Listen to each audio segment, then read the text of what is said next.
Hello angels, welcome to my channel एरिस फुजोसी world. तो चलिए हम अपनी स्टोरी टाइमलेस लव का 4th पार्ट स्टार्ट करते हैं। तो पिछले पार्ट में हम देखते हैं कि कैसे वेइंग जो होता है वो लन जैचन के किंग बनने के बाद उसका भी वो भी शिफ्ट कर जाता है एक बड़े से महल में। मतलब प्रीवियस जो महल होता है उससे बड़े से महल में शिफ्ट कर जाता है। उस महल में उसके पास एक दासी भी होती है, स्लेव भी होती है जो उसका हेल्प वगैरह करती है। और वो बहुत क्यूट सी और बहुत गॉसिपिंग नेचर की दासी होती है। उससे क्या होता है ना, वेइंग को सारी खबर वगैरह मिलती रहती है कि पैलेस में क्या चल रहा है। जो हैरम होता है, किंग का जो महल होता है, उसके अंदर जो रानियाँ होती है उनके बीच में क्या चल रहा होता है। उसके अलावा ना वेइंग के सबसे फेवरेट स्पॉट होता है, वहाँ पे उसके महल में छोटा सा एक लोटस पॉन्ड होता है, जो कि यूनमेंग में जो लोटस पॉन्ड होता है ना उसके उसको उसकी याद दिलाता था। और उसके पास जो बाउंड्री होती है महल की ख़त्म हो जाती है, उसके बाद बस फ्लावर का गार्डन, बागीचा वगैरह ये सब होता है। तो वेइंग को जब रात को ना नींद नहीं आती थी ना, तो वो वहाँ पे जाके बैठ के मून से बातें करता था। वो उसका फेवरेट स्पॉट था। तो भी एक दिन ना वो ऐसे ही मून से बातें कर रहा होता है लोटस पॉन्ड के पास बैठे बैठे। तभी उसको लगता है ना कि वर्ल्ड के उस तरफ कोई है जो उसकी बातें खड़ी होकर सुन रहा है। तो वेइंग उस आदमी को आवाज़ भी देता है कि कोई है, कौन है बताइए, पर उससे कोई रेस्पॉन्स नहीं आता है। ऐसा तो उसको लगता है, पहले दिन लगता है वेइंग को कोई उसका वहम है ये। फिर ऐसे 2-3 दिन तक होता है। वेइंग पूछता है कौन है, तभी उसको वहाँ पे कोई आवाज़ नहीं आती है। तो वेइंग उस चीज़ को पता है नहीं है, वो खुद कंफ्यूज होता है कि कोई है नहीं है। तभी एक दिन ऐसे ही होता है ना, वेइंग पूरा क्लियरली उस आदमी की आहट को समझ पाता है। वो बोलता है आप हैं, आप प्लीज़ बताइए बोल के वेइंग थोड़ा सा इंसिस्ट करता है। तो वेइंग के इंसिस्ट करने पे जो उस तरफ जो आदमी होता है वो कुछ बोलता नहीं है। बस वो क्या करता है, वहाँ पे जो फ्लावर्स के गार्डन में से ना कुछ फ्लावर्स को प्लक करके गुलदस्ता बना के रोजेस का, उसके एक वॉल के बीच में जो ईंटों का गैप होता है ना उसके बीच में रख देता है। उसके बाद से ना वो आदमी जब भी वेइंग को बात करने का मन करता था, कभी कभी देखता था ना, वो आदमी उस तरफ वहाँ पे प्रेजेंट होता था। वो कुछ बोलता नहीं था, बस वेइंग जो बातें बोलता था ना वो सुनता रहता था। वेइंग को ऐसा लगता था कि वो आदमी सुनता रहता है उसकी बातें। तो वेइंग को ना किसी और आदमी का रहने का एहसास हो गया था। इससे क्या होता ना, वेइंग जो पहले सिर्फ ओनली मून को देख के या फ्लावर्स को देख के बातें करता था ना, अब उसको लगता था कि कोई इसकी बातें कोई रियल इंसान सुन रहा है। उसे ये फ़र्क नहीं पड़ता वो इंसान मेल है, फीमेल है, उसका वेल विशर है, उसका दुश्मन है, जो भी है उसको कुछ फ़र्क नहीं पड़ता था। बस उसको लगता था ना कि कोई इसका है जो उसकी बातें सुन रहा है, उसको जज नहीं कर रहा है, बस वो उसको सुनने के लिए वहाँ पे है। इसी तरह ना वेइंग का दिन वहाँ पे गुजरता रहा उस महल में। वेइंग भले ही अकेले रहता था, उसके होता ना, उसको अपने प्यार का, जो अपने हस्बैंड है उसका लव नहीं मिलता था। पर ना वो बहुत शांतिपूर्ण माहौल में था, क्योंकि ना उस समय जो महल में था ना, महल में बहुत ज़्यादा ही पावर स्ट्रगल हो रहा होता है। मतलब हर कोई चाह रहा, जितनी भी कनक्यूबाइंस है ना वो चाहती हैं कि राजा उनके साथ समय गुजारें, वो उनकी फेवरेट बन जाएं। तो पावर स्ट्रगल बहुत ज़्यादा हो रहा होता है जो अंदर महल में हो रहा होता है। और इन सब जो स्ट्रगल चल रहा होता है ना उनसे दूर होता है वेइंग। पर ये जो उसकी शांति है ना, वहाँ पे शिफ्ट होने के बाद ज़्यादा दिन तक नहीं रह पाती है। उसी समय क्या होता है ना कि उनमें से एक कंक्यूबाइन जो है वो प्रेग्नेंट हो जाती है। अब वो जो थी ना, वो जो राजा की काफ़ी फेवरेट थी उस समय। जो था ना एक राजा का भी एक फेवरेट होता है ना कि उसी को राजा बार बार विजिट करते हैं, तो वैसे लन जेचन उसी को बार बार विजिट करते थे। तो वो लन जेचन उसी को विजिट करते थे, तो उसको लगता था वो फेवरेट है। पर जब वो प्रेग्नेंट हो जाती है ना, तो उसको लगता है कि अगर अभी मेरे फेवरेट ये हैं, अभी तो राजा मेरे पास आ नहीं पाएंगे, मेरे साथ रह नहीं पाएंगे, तो कहीं और कोई राजा का प्यार छीन ना लेना। इसी डर से ना वो बहुत डर गई होती है, और वो अपने मन में प्लान बनाने लगती है कि कुछ तो करना पड़ेगा, जैसे कोई पावरफुल पर्सन मेरे राजा का जो किंग का प्यार ना ले जाए, कोई उससे ज़्यादा पावरफुल हरम में ना बन जाए, क्योंकि वो अभी सेकेंड पोजिशन में होती है आफ्टर द क्वीन, जो पहले क्राउन प्रिंसेस थी। तो उसके लिए ना वो पूरा महल में ऐसे सब लोगों को ऑब्जर्व कर रहे होते, तभी उसके ध्यान में आता है कि वहाँ पे जो यूनमेंग जियांग क्लैन से एक स्लेव भी तो आई थी राजा के साथ, जिसके साथ राजा का कोई गहरा रिलेशन नहीं है। राजा कभी उसको विजिट नहीं करते, कभी उसको गिफ्ट्स नहीं देते, होता ना, कभी उसको कोई गहने या कोई महंगे महंगे कपड़े वैसे कोई गिफ्ट्स नहीं देते हैं। बस वो एक कोने में पड़ी हुई है, और राजा ने उसको अफेक्शन के लिए, अपना पुराना अफेक्शन के लिए उसको कंक्यूबाइन बना रखा है। जब राजा वहाँ पे थे किसी और कंट्री में एज ए प्रिजनर थे, तो इस स्लेव से उनका थोड़ा सा एक मोह बन गया था। इसीलिए राजा ने उसको अपने साथ बस रखा हुआ है। ये राजा ने बस एक मतलब एहसान किया है उसके ऊपर, तो राजा को उससे कोई खास प्रेम नहीं होता है। और वो जो स्लेव है, जो मतलब वेंग है, वो कोई कोई मतलब उनका प्यार के लिए फाइट भी नहीं करता। वो एक साइड में कोने में पड़ा रहता है। तो उसको लगता है ना कि ये बेस्ट कैंडिडेट है, जो मतलब उसकी जगह अभी कुछ दिन राजा को एंटरटेन कर सकता है, जब तक वो राजा को फिर से अटेंड करने के लायक ना हो जाए। तो बोल के ना वो अपने ही पावर से, मतलब जो राजा के महल में ना रोज एक ना कोई कंकीबन जाती है रात को ठहरने के लिए। तो वो अब ये नहीं जा सकती ना, तो ये क्या करती है, अपनी जगह मतलब अपनी जगह जिस दिन उसकी बारी होती है, वो अपनी जगह जो वेइंग है ना उसको बुलवाती है अपने पावर से कि हाँ मैं कंकीबाइन हूँ, तुम्हारा पावर है, आज तुम्हारा यहाँ पे राजा को अटेंड करने की बारी है, बोल के वेइंग को बुलाती है और खुद ही अपनी दासियों द्वारा उसको तैयार करवाती है। वेइंग का कुछ सुना नहीं जाता कि वो क्या चाहता है क्या नहीं, और वेइंग भी चुपचाप जैसा हो रहा होता है ना होने देता है, उसको भी कुछ समझ में नहीं आ रहा होता क्या हो रहा है। तो उसको तैयार वैयार करवा के रात को राजा के महल में भेज देती है। अब राजा जब आते हैं अपने रूम में, तो आते हैं तो वो देखते हैं कंक्यूबाइन बैठी हुई है, पर उसको देख के लगता भी है कि मतलब एक बार 1 मिनट का लगता है कि वेइंग है। फिर वो उसको टाल देते हैं। फिर वो नहा के बात लेके जब वापस आते हैं और जब अपने मतलब बेड चैम्बर में जाते हैं, तब वहाँ पे देखते हैं कि वहाँ पे सचमुच का वेइंग ही है। अब ये देख के ना जो राजा होते हैं ना, जो मतलब लान जैचन होते हैं, वो बहुत ज़ोर से चिल्लाते हैं और गार्ड्स को बुलाते हैं, बोले गार्ड्स गार्ड्स यहाँ पे आओ। सारे गार्ड्स डर के मारे चुपचाप भाग के आते हैं और आके बोलते हैं कौन है ये, कौन है ये, मैं एक राजा हूँ, अब मैं वो नहीं हूँ। कोई भी, हर कोई क्या एक राजा को अटेंड कर सकता है, तुम लोगों की हिम्मत कैसी हुई इसे यहाँ पे लाने की, बोल के ना उसको निकलवा के वो उसको बोलते हैं इसको यहाँ से निकाल के फेंको। और जो उसमें से एक बॉडीगार्ड होता है ना, वो जो वेइंग होता है ना, उसको ऐसे घसीट के ले जाके रूम के बाहर उसको फेंक देता है। उससे क्या होता है ना, वेइंग का एक हेयर पिन भी वहाँ पे नीचे ग्राउंड में गिर जाता है। और ना मतलब और ये सब देख के ना मतलब वेइंग एकदम स्टंट हो जाता, स्तब्ध हो जाता है। उसको ऐसे बिलीव नहीं हो पा रहा था ना कि वो जिससे प्यार करता है, उसका प्यार आज उसके साथ ऐसे बिहेव कर रहा है। उनको आज फर्स्ट टाइम ऐसा मौका मिला था कि वो अपने जो मैरिज है उसको कंज्यूमेट कर पाए, क्योंकि वो तो कंकीबाइन है, उसका तो ऑफिशियल वैसे जो होता है ना, जो धर्म की शादी है वैसे तो हुई नहीं है, कंकीबाइन को ऐसा हक नहीं होता है। तो कम से कम वो मैरिज जो कंज्यूमेट कर लेंगे तो वो ऑफिशियली मतलब जो होता है ना, वो as a husband wife treat किए जाएंगे। तो आज उनका मैरिज कंज्यूमेट का दिन होता है और आज भी राजा उसके साथ ऐसा कर रहा है। मतलब वो देखकर उसका दिल बहुत दर्द करने लगता है। उसका दिल जो होता है ना, उसको फील होता है ना कि वो मतलब चकनाचूर हो गया है, उसका कई हिस्सों में उसका दिल टूट गया है। और वेइंग को इसी के साथ ये भी एहसास होता है ना कि ये यूनमेंग नहीं है, ये क्लाउड रिसेस है। और जो लान जेचन है वो एक होस्टेज प्रिंस नहीं है, वो एक कंट्री के एम्परर हैं। और जो वेइंग खुद भी है ना, वो एक बहुत पैम्पर्ड प्रिंस नहीं है, जिसको उसके फादर मदर उसके भाई बहन सब एकदम सर आंखों पे बिठा के रखते थे। अब वो एक लोली मेड है, एक लोली कंक्यूबाइन है, जिसका स्टेटस एक स्लेव से भी बहुत ज़्यादा लोअर है। उसकी आंखें झुक जाती है और उसको कोई घसीट के बाहर लेके जा रहा होता है वहाँ से भी। और मतलब जो वेइंग है ना, उसको बिल्कुल स्ट्रगल भी नहीं करता है ये कोई मुझे क्यों टच कर रहा है, घसीट के ले जा रहा है। भले ही वेइंग को सबको लगता है कि वेइंग एक स्लेव है, फिर भी वो एक प्रिंस है, उसको ऐसा फिजिकल टच कोई ऐसा नहीं कर सकता है कि उसको कोई घसीट के ले जाए। मतलब वेइंग वैसा बर्दाश्त भी नहीं कर पाएगा। और वेइंग खुद एक कमज़ोर आदमी भी नहीं है, वो खुद भी एक फाइटर है, वो जानता है युद्ध मतलब युद्ध करना। तो खुद को यहाँ पे ऑब्वियसली रेजिस्ट कर सकता था, खुद को ऐसे जो ड्रैग करके उसको लेके जा रहा है, पर वहाँ पे कुछ नहीं करता है। ऐसा लगता है ना कि वो अपने फेट को, अपना जो उसके भाग्य में लिखा है ना, उसको एक्सेप्ट कर रहा है। इसलिए वो उसको जैसे ही घसीट के लेके जा रहे होते ना, वो खुद को घसीटने देता है। बस जैसे जाते जाते निकल के जा रहे होते ना, उसके सामने से ओझल होने वाले हैं राजा, तो बस एक शब्द बोलता है कि तो ये सब ऐसा था, तुम सच में मुझसे हेट करते थे ना, तुम मुझसे प्यार नहीं करते हो ना, मैं सब समझ गया। अब मेरा जितना डेल्यूशन है ना, अब मैं कुछ डेल्यूशन नहीं रखूँगा।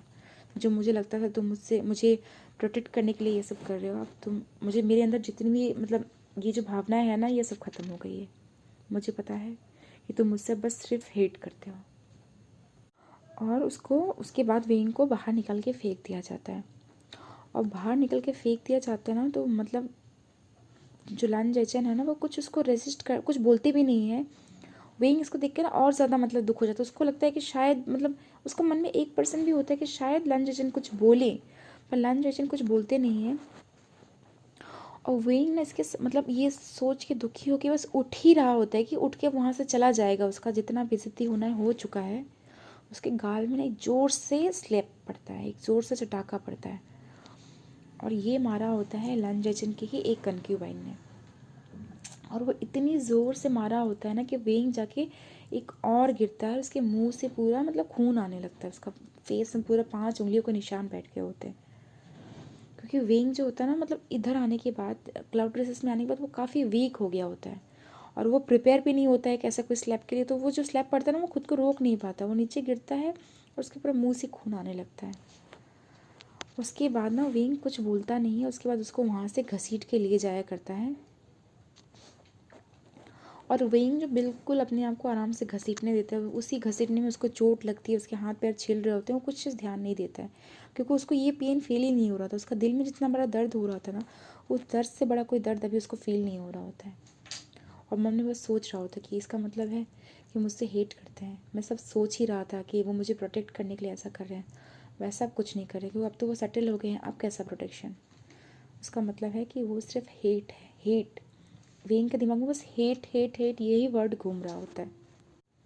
उसके बाद वेंग को जब बाहर निकाल दिया जाता है, वेंग उठता है, चुपचाप उठ के अपने वहाँ जहाँ महल होता है ना, वहाँ महल में चले जाता है और वो मन में जाके सोच रहा होता है कि मुझे ये डिज़र्व करता हूँ, मैं ये डिज़र्व करता हूँ। जब मैंने अपने फादर को बिट्रे किया था, अपनी कंट्री को बिट्रे किया था, अपने कंट्री मैन को बिट्रे किया था, एक कंट्री के मतलब जो प्रिजनर है, हॉस्टेज प्रिंस है, उसको जब मैंने छोड़ने दिया था, तो उसका ह्यूमिलेशन का जो बदला है वो मुझे मिलना ही चाहिए था। इसलिए वो मुझे कितना भी ह्यूमिलेट करे, मुझे कितना भी बुरी तरह से ट्रीट करे, ये मेरा भाग्य में लिखा हुआ है, ये मैं डिज़र्व करता हूँ। विंग बस यही सोच रहा होता है और वो बिल्कुल अपनी डेस्टिनी को एक्सेप्ट कर लेता है कि हाँ, मेरे डेस्टिनी में अब यही है। विंग को इस हालत में देख के उसकी मेड जो है वो काफ़ी घबरा जाती है और उसका अप्रोच करके कुछ करने ही वाली होती है ना, मतलब क्या हुआ, कैसे हुआ, उसको चोट को ठीक करेगी, वो सब करने ही वाली होती है, तो विंग जो अपने हाथ से उसको रोक देता है और उसको बोलता है तुम जाके सो जाओ। उसके बाद जो होता है ना, वेइंग जाते हैं अपने बेड में बैठता है।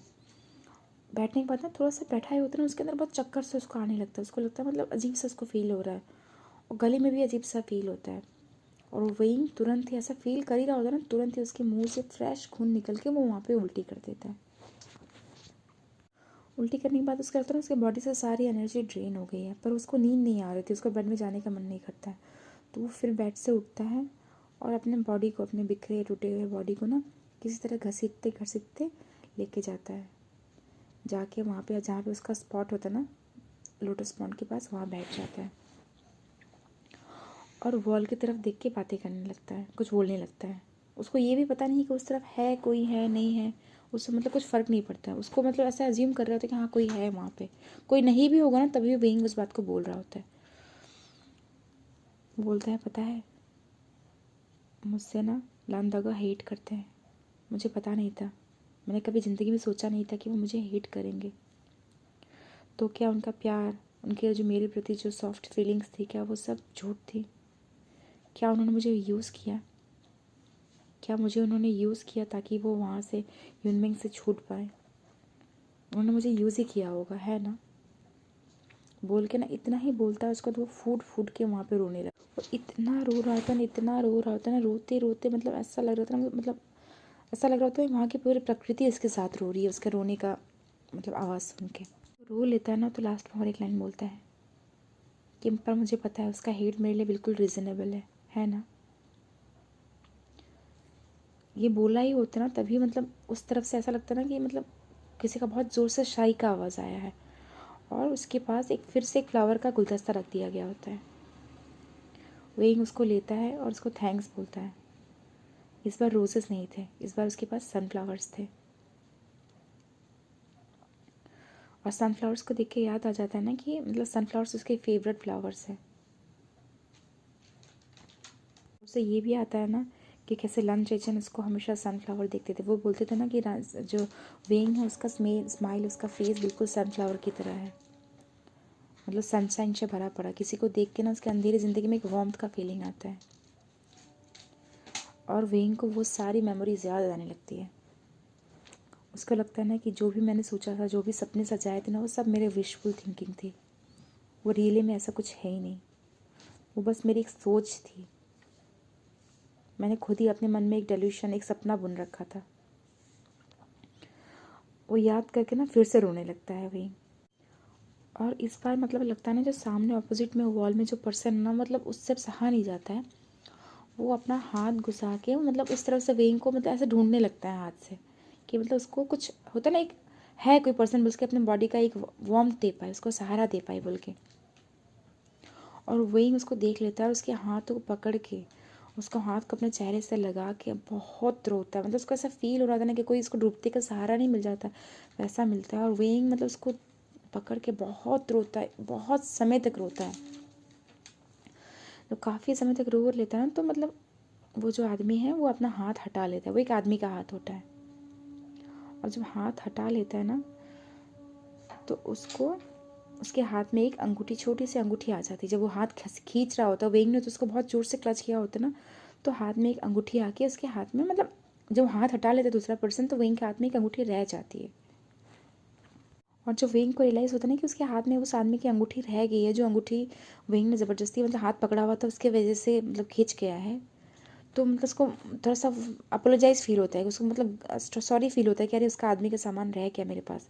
और वेइंग को ये भी पता चल जाता है कि वो भी उसकी तरह एक मैन है, तो बुलाता है उसको कि दागा दागा आप इधर है कि आपका अंगूठी रह गया है, प्लीज़ ले लीजिए बोल के वो बढ़ाता है। और फिर एक पत्थर के ऊपर उठ के ना, उधर दीवार से अपना मतलब काफ़ी ऊंचे में होता है, तो वहाँ से उठा के वो कोशिश भी करता है कि उसके हाथ से उसको दे पाए, पर कोई सामने वाले वॉल से ना किसी का आवाज़ नहीं आता है। काफ़ी समय जब बुलाता है, कोई सामने से रिस्पॉन्स नहीं देता है ना, तो वेइंग को लगता है कि वो आदमी अब चला गया है। इसलिए वेइंग जो उस अंगूठी को ना हाथ में संभाल के रख लेता है, संभाल के रख के एक हल्का सा छोटा सा स्माइल करता है, और फिर सोचता है कि हाँ अब तो बिल्कुल एक चांस मिलेगा, मैं कल उनको वापस कर दूंगा, कोई बात नहीं। ये सोच के उस अंगूठी को सहलाते सहलाते अपने रूम में आके सो जाता है। पर उस दिन आके जो बेड में सोता है ना वेइंग, उसके सवेरे जब वो उठ नहीं पाता है, क्योंकि उसकी बॉडी में एकदम तेज़ फीवर होता है, वो बहुत ज़्यादा बीमार हो गया होता है। और ना वो मतलब उस रात से मॉर्निंग के बीच में 2 बार उसने खून की उल्टियाँ भी कर दी होती है। वेइंग इतना सीरियसली बीमार हो गया होता है। पर वेइंग का बीमारी का ना मतलब कोई पूछने वाला नहीं होता है कि हाँ वो बीमार है, वो खून की उल्टियाँ क्यों कर रहा है, कोई उसको पूछने वाला नहीं होता है। और तभी ना महल में अलग अलग खबरें भी उड़ रही होती हैं, जो उसकी मेड है ना उसे कानों में आके बता रही होती है। ये बता रही होती है कि जो वेइंग का है, मतलब उसके बारे में सब लोग चर्चा कर रहे हैं। पहले वेइंग को सब भूल गए थे, अब सब वेइंग के बारे में चर्चा कर रहे हैं, सब हंस रहे हैं उसके बारे में बोल के कि कैसे एक छोटा सा उसके पास जो राजा लांजेचन थे फॉरेन कंट्री में, उन्होंने एक बस छोटा सा टाइम पास कर लिया था, पर वो उसके पीछे पीछे उनके भाई के साथ वापस दौड़ी चली आई। और उसने इतना भी सपना सजा लिया कि राजा उसको राजा बनने के बाद भी अब उसको मतलब प्यार करेंगे, उसको पैम्पर करेंगे। उसने बहुत बड़ा सपना सोच रखा था। वो एक स्लीव है, अपना स्टेटस भूल गई है बोल के सब उसके बारे में गंदी गंदी बातें कर रहे होते हैं। और ये भी बातें कर रहे होते हैं ना कि मतलब वो जो राजा रजैचन है वो कितने महान दिल के आदमी है कि उन्होंने एक स्लेव को, जो एकदम अनइम्पॉर्टेंट पर्सन है, उसको भी महल में रहने दिया है, एक महल दिया है, सब कुछ सुख सुविधाएं दी हैं। उसके बाद भी जो स्लेव है उसको मतलब उसको सेटिस्फेक्शन से रहना चाहिए, पर वो तो अभी जो एक क्रॉ है और फोनिक्स बनने का सपना देख रहा है ना बोल के उसके बारे में सब अलग अलग बातें कर रहे होते हैं। और ये सब बातें जो है ना मतलब वेइंग के कानों में जाती है। वेइंग अब तो पूरा बेड रिडन हो चुका है, क्योंकि उसका प्रॉपर केयर वगैरह नहीं हो रहा है। मेड कहीं से मांग के दवाई भी लाई थी, पर उससे उसका ठीक नहीं हो रहा था। ऐसा लग रहा होता है ना कि उसके बॉडी से ज़्यादा उसका मन बीमार है, और उसका मन उसकी बॉडी को ठीक होने का चांस ही नहीं दे रहा होता है। और मतलब जो बातें सुनती है ना कि एम्प्रेस भी उसको बोल रही है कि हाँ वो राजा का फेवर चाहती है, सारे मतलब जो कॉन्क्यूबाइंस है सब उसको हेट करते हैं। मतलब वो मतलब अपने आप को और ज़्यादा अकेला और ज़्यादा ह्यूमिलेट फील कर रहा होता है वेइंग जो है। और वेइंग जो होता है कुछ कर भी नहीं सकता, वो रेजिस्ट नहीं कर सकता, फाइट नहीं कर सकता, क्योंकि वो इतना पावरलेस है, उसके पास कुछ है ही नहीं। बस वो जो है ना वो उस अंगूठी को हाथ में पकड़े रहता है। उसको ऐसा फील होता है ना वो अंगूठी उसके लाइफ में एक मतलब एक वार्मथ बन गई है। जो उसके मतलब अंधेरा होता है ना, जब उसको लग रहा होता है उसके पास कुछ नहीं है सहारा, तो ये अंगूठी उसका सहारा बन के उसके पास पड़ी रहती है। बेड में सोया रहता है, उठ के जा भी नहीं सकता वहाँ पे। बस वो बेड में सोए सोए उस अंगूठी पकड़ के और उस आदमी के मतलब जो भी है उसका सहारे से मतलब जी रहा होता है ज़िंदगी। और जो मतलब जो अंगूठी होती है ना उसमें हल्की हल्की सैंडलवुड की जो चंदन की खुशबू भी आती है। और कोई मतलब इतना हाई फाई अंगूठी भी नहीं होता है कि हाँ बहुत हाई फाई अंगूठी है, बहुत वैसा कुछ बहुत महंगा है, वैसा कुछ नहीं होता है, नॉर्मल सा होता है। मतलब महंगा होगा ऑब्वियसली, पर इतना भी महंगा नहीं होगा। पर जो चंदन की खुशबू होती है ना वो मतलब उसको वेइंग को बहुत खुश मतलब अंदर से सेटिस्फेक्शन, वार्म, शांति, पीस दे रहा होता है। फिर वो सोच रहा होता है ये उस आदमी के लिए बहुत इंपॉर्टेंट होगा ना, क्योंकि इसके बॉडी में जो चंदन, इसके अंदर से जो चंदन की खुशबू आ रही है वो उस आदमी के बॉडी से आती होगी, क्योंकि अंगूठी में तो कोई खुशबू होती नहीं है। ऑब्वियसली वो आदमी हमेशा इसको पहन के रखता होगा, इसीलिए इसके अंदर से उस आदमी की बॉडी की खुशबू आती है। वो आदमी सैंडलवुड जो है वो परफ्यूम यूज़ करता होगा। फिर वो सोच रहा होता है कि इसका इतना इंपॉर्टेंट आइटम मेरे पास रह गया है, मैं तो जा नहीं पा रहा हूँ, क्या मुझे उस आदमी को रिटर्न कर देना चाहिए। वो उसे मिस कर रहा होगा ना, बोल के ना वो सोचता है कि आज रात को मैं जाऊँगा, बोल के वो डिटरमाइन हो जाता है। और रात जब गहरी रात हो जाती है ना तो विंग अपने बेड से उठने की कोशिश करता है, पर वो उठने की हालत में तो होता नहीं है। किसी तरह वो उठता है, जैसे बेड से उठता है ना उसको फिर से अपने मुंह से मतलब ऐसा खून आने का फील होता है, और वो थोड़ा सा खून निकाल भी देता है अपने मुंह से, पर उसका मतलब चिंता का फिक्र नहीं होता। वो बोलता है नहीं, मुझे आज जाना ही पड़ेगा। वो सोचता है मुझे मरना तो है ही, मैं बहुत जल्दी मरने वाला भी हूँ, उससे पहले मैं कहीं ना जाके इसको मैं रिटर्न कर दूँ, बोल के ना मतलब पूरा अपने आप को पूरा अपना शक्ति लगा के धीरे धीरे उठ के जाने लगता है। तभी वो जा रहा होता है ना, मतलब जैसे ही अपने मतलब दरवाज़ा खोलता है, अब सोचता है कि मैं जाऊँ उधर लोटस पॉन्ड की साइड में ना, वो बाहर, वो काफ़ी गहरी रात होती है, तो वो बाहर ना कुछ गार्ड्स को बातें करते हुए सुनता है। जो गार्ड्स उसके महल के सामने पहरा देते हैं ना, उनको बातें करते हुए सुनता है, और वो ध्यान नहीं देता, बस उसको अवॉइड करके जाने ही वाला होता है ना। तो तभी उसके मतलब कान में एक आवाज़ आती है कि यूनमेंग। अब यूनमेंग सुन के ना वो चुप हो जाता है। अब वो लोटस पॉन्ड की तरफ नहीं जाके ना धीरे धीरे जहाँ गेट होता है ना उसके पास एकदम हल्के कदमों से जाता है, मतलब उसको चक्कर आ रहा होता है, सर घूम रहा होता है, फिर भी वो हल्के कदमों से जाता है और जाके वहाँ पे सुनने की कोशिश करते हैं बातें। पहले तो उसको समझ में नहीं आती है, फिर धीरे धीरे जब बातें सुनने लगता है ना, काफ़ी समय सुनता है, तब उसको बात क्लियर आती है कि यूनमेंग के जो राजा हैं जियांग पेंगमियांग, उनका डेथ हो गया है। अब ये सुन के विंग मतलब वहीं पे ऐसे धड़ाम से नीचे गिर जाता है, उसकी मतलब जो होता है ना वहीं पे गिर जाता है और बस अपने फादर को याद करने लगता है। वो उठ के बैठ रहा होता है कि पूछे जाके क्या हुआ है बोल के, वो कोशिश भी करता है उठ के बैठने का, पर जितनी बार उठ के बैठ रहा हो उतनी बार उसकी आंखों के आगे अंधेरा छा जा रहा होता है, वो बार बार गिर जा रहा होता है। और मतलब जो फिर वो मतलब होते हैं ना जो बॉडी गार्ड, तो वो बोल रहे होते हैं अच्छा ये डेथ हो गया, तो किंग का क्या उसका रिएक्शन था। किंग के बहुत खुश होंगे क्योंकि मतलब उनका एनिमी जो एनिमी किंग है वो मर गया। तो दूसरा वाला वो बोलता है ना, अरे खुश होंगे, तुम क्या बोल रहे हो, वो खुश नहीं बहुत खुश हैं, उन्होंने तो एक पार्टी का आयोजन किया था आज, और मतलब इतने ज़्यादा खुश थे कि आज रात को मतलब जो डिनर होता है ना वो स्पेशल था, उनके काफ़ी रानी पटरानियों ने, काफ़ी मंत्रियों ने भी हिस्सा लिया उसमें, ऑफिशियली नहीं था फिर भी वो काफ़ी खुश थे। अब ये सुन के विंग के दिल में बहुत दर्द होता है, जितना उसके फादर का मतलब मरने का दर्द होता है, इसके साथ ये जो होता है ना उसके फादर का मरने के दर्द के ऊपर नमक डाल रहा होता है, मिर्ची डाल रहा होता है, इतना उसके अंदर जलन और दर्द होता है। पर विंग बिल्कुल रोता नहीं है, मतलब ऐसा फील हो रहा होता है कि विंग के जो आंखें में आंसू है ना सूख गए हैं, एक बूंद उसकी आंखों में आंसू नहीं आता है। बस वो वहाँ पे ही बैठे बैठे जहाँ पे गिरा होता है वहीं बैठे बैठे अपने फादर को याद करने लगता है। बोलते हैं कैसे उसके फादर उसके मतलब उसको हमेशा छोटे थे ना तो गोद में उठा के रखते थे, उसके बालों को कंघी करते थे, उसको अपने गोद में घुमाते थे, मतलब सारे भाई बहन उसको उसके जो फादर रॉयल फादर थे ना वो सबसे ज़्यादा उसको पैम्पर करते थे। मतलब सब लोग उसको वेइंग को बोलते थे ना कि जिस दिन वेइंग पैदा हुआ था ना राजा इतने खुश हुए थे कि उन्होंने मतलब बहुत बड़ी पार्टी का आयोजन किया था, बहुत सारा दान पुण्य किया था, बहुत कुछ किया था, इतने ज़्यादा मतलब वो खुश थे। आज मतलब वेइंग सोच रहा होता है कि आज वो मतलब एक एरा ख़त्म हो गया, एक युग ख़त्म हो गया, एक ज़माना ख़त्म हो गया।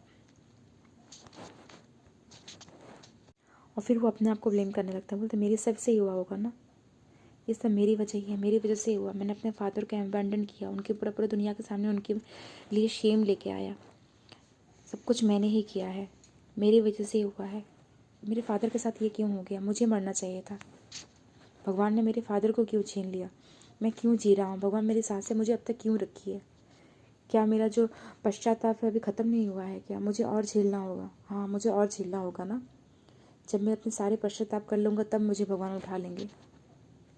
फिर वो सोचता है आज जो उसके फादर का डेथ हुआ है उसका कंट्री एक मतलब रूइन होने की हालत में है, आज वो ही इस हालत में, वो किसका नफरत करे, किसको ब्लेम करे, उसी की तो गलती है, क्योंकि जो लान चाइचन है उन्होंने तो उसे कभी बुलाया नहीं, कभी कोई प्रॉमिस नहीं किया, कभी कोई लव कन्फेशन नहीं किया, तो उसको तो वो ब्लेम नहीं कर सकता, और किसको करे, लांजन को, लांजन ने तो बस उसकी जो मन की बात है वही बात की है, लांजन ने बस उस चीज़ को अपने मुंह से बोला था, जो इच्छा थी वो तो उसी की अपनी अंदर की इच्छा थी ना, उसका मतलब है कि हेट करना, उसे अपने आप को ही हेट करना है, उसे खुद को हेट करना, और किसको हेट कर सकता है।